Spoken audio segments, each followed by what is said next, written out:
بسم الله الرحمن الرحيم. وما من دابة في الأرض إلا على الله رزقها ويعلم مستقرها ومستودعها كل في كتاب مبين. وهو الذي خلق السماوات والأرض في 6 أيام وكان عرشه على الماء ليبلوكم أيكم أحسن عملا. ولئن قلت إنكم مبعوثون من بعد الموت ليقولن الذين كفروا إن هذا إلا سحر مبين. ولئن أخرنا عنهم العذاب إلى أمة معدودة ليقولن ما يحبسه ألا يوم يأتيهم ليس مصروفا عنهم وحاق بهم ما كانوا به يستهزئون. ولئن أذقنا الإنسان منا رحمة ثم نزعناها منه إنه ليئوس كفور. ولئن أذقناه نعماء بعد ضراء مسته ليقولن ذهب السيئات عني إنه لفرح فخور. إلا الذين صبروا وعملوا الصالحات أولئك لهم مغفرة وأجر كبير. فلعلك تارك بعض ما يوحى إليك وضائق به صدرك أن يقولوا لولا أنزل عليه كنز أو جاء معه ملك إنما أنت نذير والله على كل شيء وكيل. أم يقولون افتراه قل فأتوا ب10 سور مثله مفتريات وادعوا من استطعتم من دون الله إن كنتم صادقين. فإن لم يستجيبوا لكم فاعلموا أنما أنزل بعلم الله وأن لا إله إلا هو فهل أنتم مسلمون. من كان يريد الحياة الدنيا وزينتها نوفي إليهم أعمالهم فيها وهم فيها لا يبخسون. أولئك الذين ليس لهم في الآخرة إلا النار وحبط ما صنعوا فيها وباطل ما كانوا يعملون. أفمن كان على بينة من ربه ويتلوه شاهد منه ومن قبله كتاب موسى إماما ورحمة أولئك يؤمنون به. ومن يكفر به من الأحزاب فالنار موعده فلا تك في مرية منه إنه الحق من ربك ولكن أكثر الناس لا يؤمنون. ومن أظلم ممن افترى على الله كذبا أولئك يعرضون على ربهم ويقول الأشهاد هؤلاء الذين كذبوا على ربهم ألا لعنة الله على الظالمين. الذين يصدون عن سبيل الله ويبغونها عوجا وهم بالآخرة هم كافرون أولئك لم يكونوا معجزين في الأرض وما كان لهم من دون الله من أولياء يضاعف لهم العذاب ما كانوا يستطيعون السمع وما كانوا يبصرون أولئك الذين خسروا أنفسهم وضل عنهم ما كانوا يفترون لا جرم أنهم في الآخرة هم الأخسرون إن الذين آمنوا وعملوا الصالحات وأخبتوا إلى ربهم أولئك أصحاب الجنة هم فيها خالدون مثل الفريقين كالأعمى والأصم والبصير والسميع هل يستويان مثلا أفلا تذكرون ولقد أرسلنا نوحا إلى قومه إني لكم نذير مبين ألا تعبدوا إلا الله إني أخاف عليكم عذاب يوم أليم فقال الملأ الذين كفروا من قومه ما نراك إلا بشرا مثلنا وما نراك اتبعك إلا الذين هم أراذلنا بادي الرأي وما نرى لكم علينا من فضل بل نظنكم كاذبين قال يا قوم أرأيتم إن كنت على بينة من ربي وآتاني رحمة من عنده فعميت عليكم أنلزمكموها وأنتم لها كارهون ويا قوم لا أسألكم عليه مالا إن أجري إلا على الله وما أنا بطارد الذين آمنوا إنهم ملاقو ربهم ولكني أراكم قوما تجهلون ويا قوم من ينصرني من الله إن طردتهم أفلا تذكرون ولا أقول لكم عندي خزائن الله ولا أعلم الغيب ولا أقول إني ملك ولا أقول للذين تزدري أعينكم لن يؤتيهم الله خيرا الله أعلم بما في أنفسهم إني إذا لمن الظالمين قالوا يا نوح قد جادلتنا فأكثرت جدالنا فأتنا بما تعدنا إن كنت من الصادقين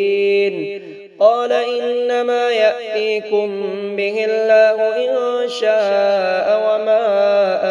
أنتم بمعجزين ولا ينفعكم نصحي إن أردت أن أنصح لكم إن كان الله يريد أن يغويكم هو ربكم وإليه ترجعون أم يقولون افتراه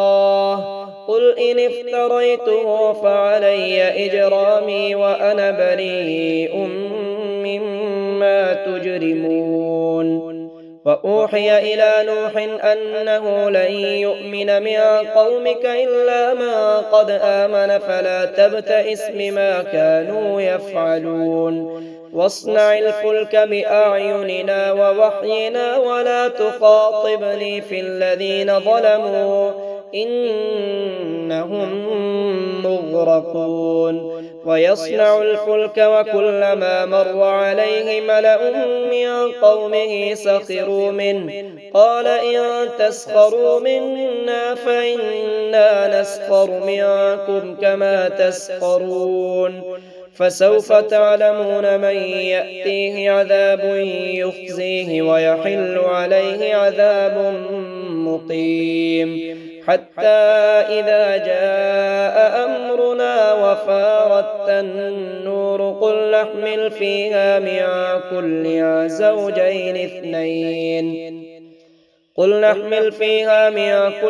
زوجين اثنين وأهلك إلا من سبق عليه القول ومن آمن وما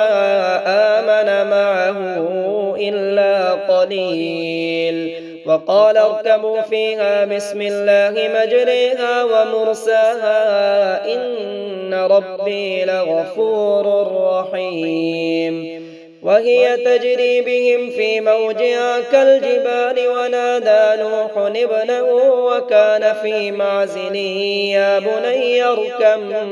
معنا ولا تكن مع الكافرين قال سآوي إلى جبل يعصمني من الماء قال لا عاصم اليوم من أمر الله إلا من رحم وحال بينهما الموج فكان من المغرقين وقيل يا أرض ابلعي ماءك ويا سماء أقلعي وغيض الماء وقضي الأمر واستوت على الجودي وقيل بعدا للقوم الظالمين ونادى نوح ربه فقال رب إن ابني من أهلي وإن وعدك الحق وأنت أحكم الحاكمين قال يا نوح إنه ليس من أهلك إنه عمل غير صالح فلا تسألني ما ليس لك به علم إني أعظك أن تكون من الجاهلين قال رب إني أعوذ بك أن أسألك ما ليس لي به علم وإلا تغفر لي وترحمني أكن من الخاسرين قيل يا نوح اهبط بسلام منا وبركات عليك وعلى ممن معك وأمم سنمتعهم ثم يمسهم منا عذاب أليم تلك من أنباء الغيب نوحيها إليك ما كنت تعلمها أنت ولا قومك من قبل هذا فاصبر إن العاقبة للمتقين وإلى عاد أخاهم هودا قال يا قوم اعبدوا الله ما لكم من إله غيره إن أنتم إلا مفترون يا قوم لا أسألكم عليه أجرا إن أجري إلا على الذي فطرني أفلا تعقلون ويا قوم استغفروا ربكم ثم توبوا إليه يرسل السماء عليكم مدرارا ويزدكم قوة إلى قوتكم ولا تتولوا مجرمين قالوا يا هود ما جئتنا ببينة وما نحن بتاركي آلهتنا عن قولك وما نحن لك بمؤمنين إن نقول إلا اعتراك بعض آلهتنا بسوء قال إني أشهد الله واشهدوا أني بريء مما تشركون من دونه فكيدوني جميعا ثم لا تنظرون إني توكلت على الله ربي وربكم ما من دابة إلا هو آخذ بناصيتها إن ربي على صراط مستقيم فإن تولوا فقد أبلغتكم ما أرسلت به إليكم ويستخلف ربي قوما غيركم ولا تضرونه شيئا إن ربي على كل شيء حفيظ ولما جاء أمرنا نجينا هودا والذين آمنوا معه برحمة منا ونجيناهم من عذاب غليظ وتلك عاد جحدوا بآيات ربهم وعصوا رسله واتبعوا أمر كل جبار عنيد وأتبعوا في هذه الدنيا لعنة ويوم القيامة ألا إن عادا كفروا ربهم ألا بعدا لعاد قوم هود وإلى ثمود أخاهم صالحا قال يا قوم اعبدوا الله ما لكم من إله غيره هو أنشأكم من الأرض واستعمركم فيها فاستغفروه ثم توبوا إليه إن ربي قريب مجيب. قالوا يا صالح قد كنت فينا مرجوا قبل هذا أتنهانا أن نعبد ما يعبد آباؤنا وإننا لفي شك مما تدعونا إليه مريب. قال يا قوم أرأيتم إن كنت على بينة من ربي وآتاني منه رحمة فمن ينصرني من الله إن عصيته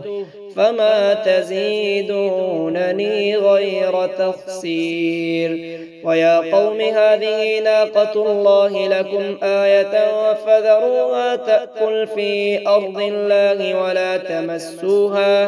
ولا تمسوها بسوء فيأخذكم عذاب قريب. فعقروها فقال تمتعوا في داركم 3 أيام ذلك وعد غير مكذوب. فلما جاء أمرنا نجينا صالحا والذين آمنوا معه برحمة منا ومن خزي يومئذ إن ربك هو القوي العزيز. وأخذ الذين ظلموا الصيحة فأصبحوا في ديارهم جاثمين كأن لم يغنوا فيها ألا إن ثمود كفروا ربهم ألا بعدا لثمود. ولقد جاءت رسلنا إبراهيم بالبشرى قالوا سلاما قال سلام فما لبث أن جاء بعجل حنيذ. فلما رأى أيديهم لا تصل إليه نكرهم وأوجس منهم خيفة قالوا لا تخف إنا أرسلنا إلى قوم لوط وامرأته قائمة فضحكت فبشرناها بإسحاق ومن وراء إسحاق يعقوب. قالت يا ويلتى أألد وأنا عجوز وهذا بعلي شيخا إن هذا لشيء عجيب. قالوا أتعجبين من أمر الله رحمة الله وبركاته عليكم أهل البيت إنه حميد مجيد. فلما ذهب عن إبراهيم الروع وجاءته البشرى يجادلنا في قوم لوط إن إبراهيم لحليم أواه منيب. يا إبراهيم أعرض عن هذا إنه قد جاء أمر ربك وإنهم آتيهم عذاب غير مردود. ولما جاءت رسلنا لوطا سيء بهم وضاق بهم ذرعا وقال هذا يوم عصيب. وجاءه قومه يهرعون إليه ومن قبل كانوا يعملون السيئات. قال يا قوم هؤلاء بناتي هن أطهر لكم فاتقوا الله ولا تخزون في ضيفي أليس منكم رجل رشيد. قالوا لقد علمت ما لنا في بناتك من حق وإنك لتعلم ما نريد. قال لو أن لي بكم قوة أو آوي إلى ركن شديد. قالوا يا لوط إنا رسل ربك لن يصلوا إليك فأسر بأهلك بقطع من الليل ولا يلتفت منكم أحد إلا امرأتك إنه مصيبها ما أصابهم إن موعدهم الصبح أليس الصبح بقريب فلما جاء أمرنا جعلنا عاليها سافلها وأمطرنا عليها حجارة من سجيل منضود مسومة عند ربك وما هي من الظالمين ببعيد وإلى مدين أخاهم شعيبا قال يا قوم اعبدوا الله ما لكم من إله غيره ولا تنقصوا المكيال والميزان إني أراكم بخير وإني أخاف عليكم عذاب يوم محيط ويا قوم أوفوا المكيال والميزان بالقسط ولا تبخسوا الناس أشياءهم ولا تعثوا في الأرض مفسدين بقية الله خير لكم إن كنتم مؤمنين وما أنا عليكم بحفيظ قالوا يا شعيب أصلاتك تأمرك أن نترك ما يعبد آباؤنا أو أن نفعل في أموالنا ما نشاء إنك لأنت الحليم الرشيد قال يا قوم أرأيتم إن كنت على بينة من ربي ورزقني منه رزقا حسنا وما أريد أن أخالفكم إلى ما أنهاكم عنه إن أريد إلا الإصلاح ما استطعت وما توفيقي إلا بالله عليه توكلت وإليه أنيب ويا قوم لا يجرمنكم شقاقي أن يصيبكم مثل ما أصاب قوم نوح أو قوم هود أو قوم صالح وما قوم لوط منكم ببعيد واستغفروا ربكم ثم توبوا إليه إن ربي رحيم ودود قالوا يا شعيب ما نفقه كثيرا مما تقول وإنا لنراك فينا ضعيفا ولولا رهطك لرجمناك وما أنت علينا بعزيز قال يا قوم أرهطي أعز عليكم من الله واتخذتموه وراءكم ظهريا إن ربي بما تعملون محيط ويا قوم اعملوا على مكانتكم إني عامل سوف تعلمون من يأتيه عذاب يخزيه ومن هو كاذب وارتقبوا إني معكم رقيب ولما جاء أمرنا نجينا شعيبا والذين آمنوا معه برحمة منا وأخذت الذين ظلموا الصيحة فأصبحوا في ديارهم جاثمين كأن لم يغنوا فيها ألا بعدا لمدين كما بعدت ثمود ولقد أرسلنا موسى بآياتنا وسلطان مبين إلى فرعون وملئه فاتبعوا أمر فرعون وما أمر فرعون برشيد يقدم قومه يوم القيامة فأوردهم النار وبئس الورد المورود وأتبعوا في هذه لعنة ويوم القيامة بئس الرفد المرفود ذلك من أنباء القرى نقصه عليك منها قائم وحصيد وما ظلمناهم ولكن ظلموا أنفسهم فما أغنت عنهم آلهتهم التي يدعون من دون الله من شيء لما جاء أمر ربك وما زادوهم غير غير تتبيب وكذلك أخذ ربك إذا أخذ القرى وهي ظالمة إن أخذه أليم شديد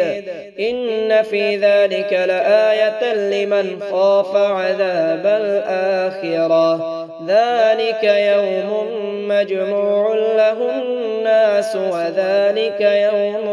مشهود وما نؤخره إلا لأجل معدود يوم يأتي لا تكلم نفس إلا بإذنه فمنهم شقي وسعيد فأما الذين شقوا ففي النار لهم فيها زفير وشهيق خالدين فيها ما دامت السماوات والأرض إلا ما شاء ربك إن ربك فعال لما يريد وأما الذين سعدوا ففي الجنة خالدين فيها ما دامت السماوات والأرض إلا ما شاء ربك عطاء غير مجذوذ فلا تك في مرية مما يعبد هؤلاء ما يعبدون إلا كما يعبد آباؤهم من قبل وإنا لموفوهم نصيبهم غير منقوص ولقد آتينا موسى الكتاب فاختلف فيه ولولا كلمة سبقت من ربك لقضي بينهم وإنهم لفي شك منه مريب وإن كلا لما ليوفينهم ربك أعمالهم إنه بما يعملون خبير فاستقم كما أمرت ومن تاب معك ولا تطغوا إنه بما تعملون بصير ولا تركنوا إلى الذين ظلموا فتمسكم النار وما لكم من دون الله من أولياء ثم لا تنصرون وأقم الصلاة طرفي النهار وزلفا من الليل إن الحسنات يذهبن السيئات ذلك ذكرى للذاكرين واصبر فإن الله لا يضيع أجر المحسنين فلولا كان من القرون من قبلكم أولو بقية ينهون عن الفساد في الأرض إلا قليلا ممن أنجينا منهم واتبع الذين ظلموا ما أترفوا فيه وكانوا مجرمين وما كان ربك ليهلك القرى بظلم وأهلها مصلحون ولو شاء ربك لجعل الناس أمة واحدة ولا يزالون مختلفين إلا من رحم ربك ولذلك خلقهم وتمت كلمة ربك لأملأن جهنم من الجنة والناس أجمعين وكلا نقص عليك من أنباء الرسل ما نثبت به فؤادك وجاءك في هذه الحق وموعظة وذكرى للمؤمنين وقل للذين لا يؤمنون اعملوا على مكانتكم إنا عاملون وانتظروا إنا منتظرون ولله غيب السماوات والأرض وإليه يرجع الأمر كله فاعبده وتوكل عليه وما ربك بغافل عما تعملون بسم الله الرحمن الرحيم ألف لام را تلك آيات الكتاب المبين إنا أنزلناه قرآنا عربيا عربيا لعلكم تعقلون نحن نقص عليك أحسن القصص بما أوحينا إليك هذا القرآن وإن كنت من قبله لمن الغافلين إذ قال يوسف لأبيه يا أبت إني رأيت 11 كوكبا والشمس والقمر رأيتهم لي ساجدين قال يا بني لا تقصص رؤياك على إخوتك فيكيدوا لك كيدا إن الشيطان للإنسان عدو مبين وكذلك يجتبيك ربك ويعلمك من تأويل الأحاديث ويتم نعمته عليك وعلى آل يعقوب كما أتمها على أبويك من قبل إبراهيم وإسحاق إن ربك عليم حكيم لقد كان في يوسف وإخوته آيات للسائلين إذ قالوا ليوسف وأخوه أحب إلى أبينا منا ونحن عصبة إن أبانا لفي ضلال مبين اقتلوا يوسف أو اطرحوه أرضا يخل لكم وجه أبيكم وتكونوا من بعده قوما صالحين قال قائل منهم لا تقتلوا يوسف وألقوه في غيابة الجب يلتقطه بعض السيارة إن كنتم فاعلين قالوا يا أبانا ما لك لا تأمنا على يوسف وإنا له لناصحون أرسله معنا غدا يرتع ويلعب وإنا له لحافظون قال إني ليحزنني أن تذهبوا به وأخاف أن يأكله الذئب وأنتم عنه غافلون قالوا لئن أكله الذئب ونحن عصبة إنا إذا لخاسرون فلما ذهبوا به وأجمعوا أن يجعلوه في غيابة الجب وأوحينا إليه لتنبئنهم بأمرهم هذا وهم لا يشعرون وجاءوا أباهم عشاء يبكون قالوا يا أبانا إنا ذهبنا نستبق وتركنا يوسف عند متاعنا فأكله الذئب وما أنت بمؤمن لنا ولو كنا صادقين وجاءوا على قميصه بدم كذب قال بل سولت لكم أنفسكم أمرا فصبر جميل والله المستعان على ما تصفون وجاءت سيارة فأرسلوا واردهم فأدلى دلوه قال يا بشرى هذا غلام وأسروه بضاعة والله عليم بما يعملون وشروه بثمن بخس دراهم معدودة وكانوا فيه من الزاهدين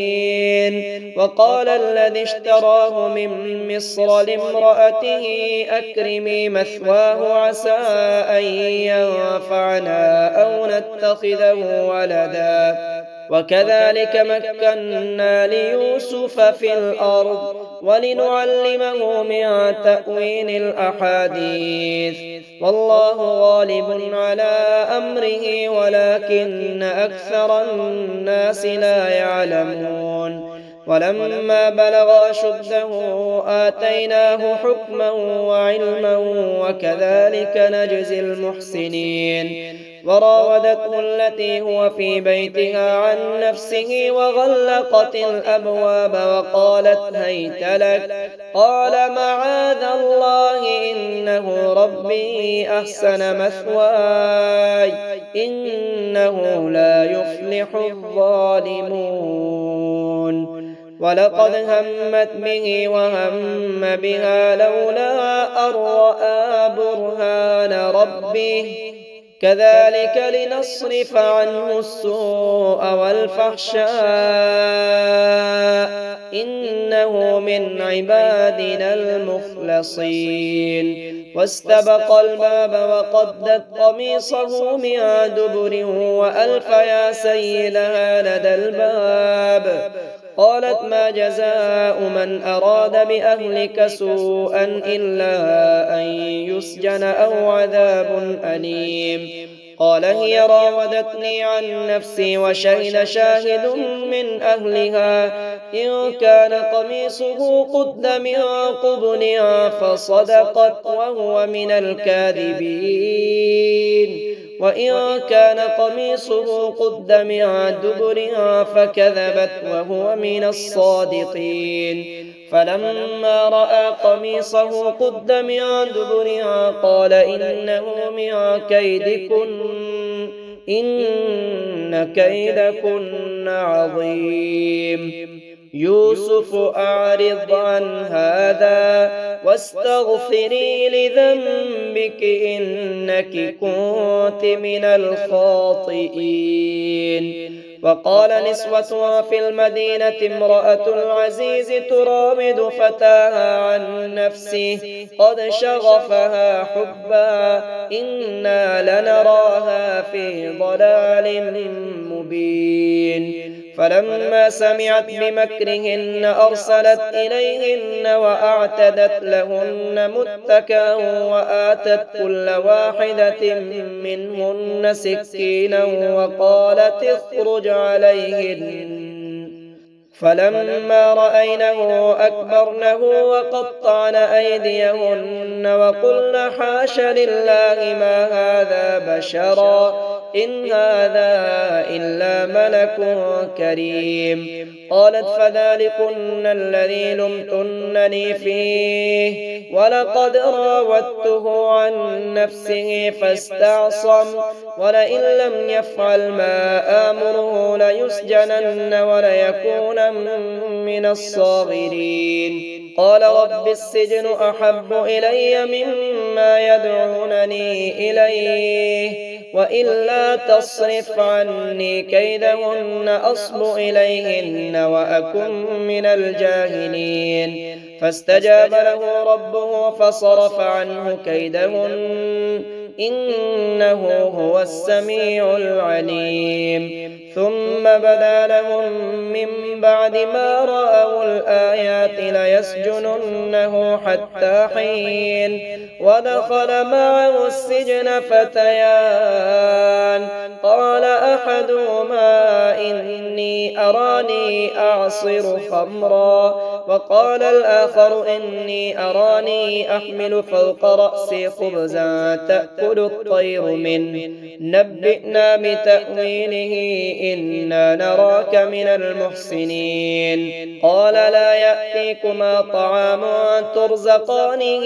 إلا نبأتكما بتأويله قبل أن يأتيكما ذلكما مما علمني ربي إني تركت ملة قوم لا يؤمنون بالله وهم بالآخرة هم كافرون واتبعت ملة آبائي إبراهيم وإسحاق ويعقوب ما كان لنا أن نشرك بالله من شيء ذلك من فضل الله علينا وعلى الناس ولكن أكثر الناس لا يشكرون. يا صاحبي السجن أأرباب متفرقون خير أم الله الواحد القهار ما تعبدون من دونه إلا أسماء سميتموها أنتم وآباؤكم ما أنزل الله بها من سلطان إن الحكم إلا لله أمر ألا تعبدوا إلا إياه ذلك الدين القيم ولكن أكثر الناس لا يعلمون يا صاحبي السجن أما أحدكما فيسقي ربه خمرا وأما الآخر فيصلب فتأكل الطير من رأسه قضي الأمر الذي فيه تستفتيان وقال للذي ظن أنه ناج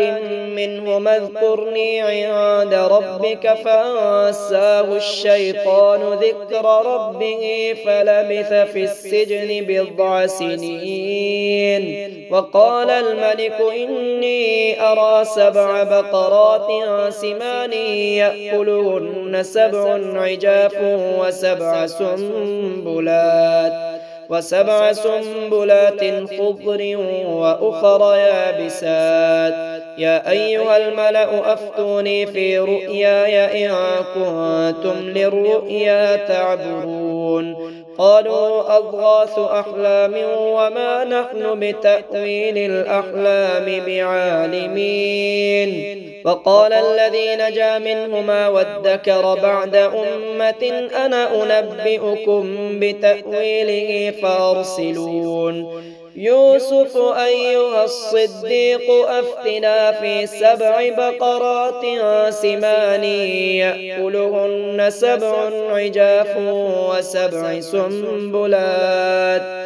وسبع سنبلات خضر وأخر يابسات لعلي أرجع إلى الناس لعلهم يعلمون قال تزرعون 7 سنين دأبا فما حصدتم فذروه في سنبله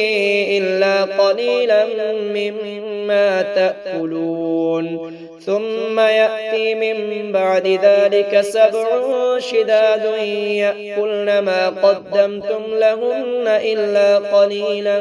مما تحصنون